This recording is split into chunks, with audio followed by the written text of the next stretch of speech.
Hello friends, welcome back my channel. आज पुणी गोटे नुआ वीडियो को आपण मानक स्वागत जनाऊँगी। आज रेसिपी बनवा को जाऊँगी मटर आलू कषा। आपण माने मो वीडियो रे कंटिन्यू रहंतु।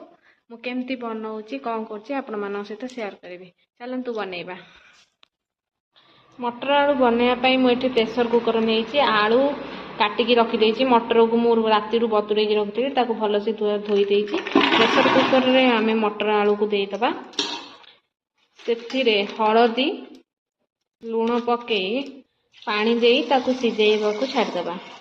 नहले सेमती भी आम डायरेक्ट भी कर मटर आलू सिझा बसई देछि। चलंतु एबे तरकारी पेंका प्रिपरेशन आरंभ कर। एठी मु पियाज दुईटा नै जिबी, कंचा लंका आउटे टमाटो रसुण अदा आपको चलतु काटिकी रखीदबा। से सिझिला भितर एपटे आम कटाकटी करदबा। सांग मैंने मुझे पियाज चोपा छड़े रसुण अदा लंका सब धोईकी फ्रेश कर रखी। एबे चलतु ताको काटिबा। मुझे पियाज टमाटो लंका अदा रसुण पेस्ट करके सब रेडी कर रखी। सेपटे मटर आलू सिझी गले मुझे मसला कषिकी तरकारी करी। मटर आलू आमर एगला सीटी आसीगला दुईटा तीन टा आम काढ़ीदबा। मुझे तरकारी डिश गरम कर देछि। सेथिरे आमे सोरिष तेल देइदबा। तेल गरम हो गलानी सेथिरे आमे काटिकी रखिथिबा पियाज को पकेइदबा। पियाज कंचा लंका पकेइदबा। ताकू भल से भाजी नेबा। पियाज जे पर्यंत ब्राउन कलर न होइछि।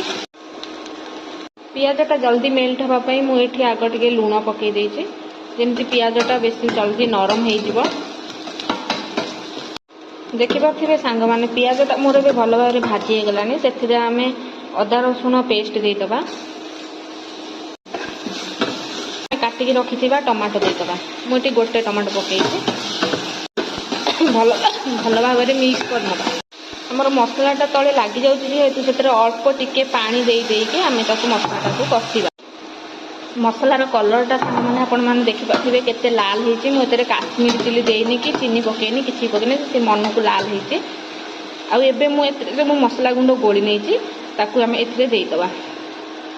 आपण मानते जेकोसी भी मसला थी आपड़ देपारे। मुझे केवल ये चिकेन मसला बदल में मीट मसलाटा नहीं। मो ग्रेवीटा देखिपे सांग मैंने केते बढ़िया होती। आके पियाज मेल्ट हम मेल्ट हो गले पूरा रेडी होमर ग्रेवीटा। एबे आपण माने बाहर मौसमटा देखो केमती अच्छे।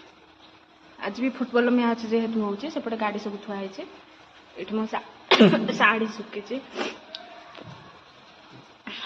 देखि पाते ना मेघ ना खरा भल पाग दउची। किंतु माने एठी देखि पाते मोर मटर आलू पूरा पूरी भल से सिझी जाइची। एबे हमर तो मसला भी एपटे रेडी हो गलानी। एबे हमें मटर आलू को मसला रे देई दबा। मटर आलू पकई देचे। आम मटर आलू टाक भल से कषि नेबा। मटर आलू तो सिझी जाइए, बेसी समय कषिया पड़ोनी, अल्प टे समय कषिदेले मटर आलू हो कषा। सांग मैंने देखिपे आमर मटर आलू कषाटी पूरा रेडी हो जाइए। एबे आमर मु कषि सारा। एबे तादेहरे लास्ट रे गरम मसला दे मुझे ओह्लैदेवी। मोर आज ये मटर आलू कषा भिडियोटी आपण मानक जदि भल लगी मो चैनल को दयाकोरी like comment share and subscribe करने को जम्मा भी भूलिबेनी। आज भिडियोटी मुझे रखुची। पुणी देखा नेक्स्ट वीडियो रे। रहुची बाय बाय।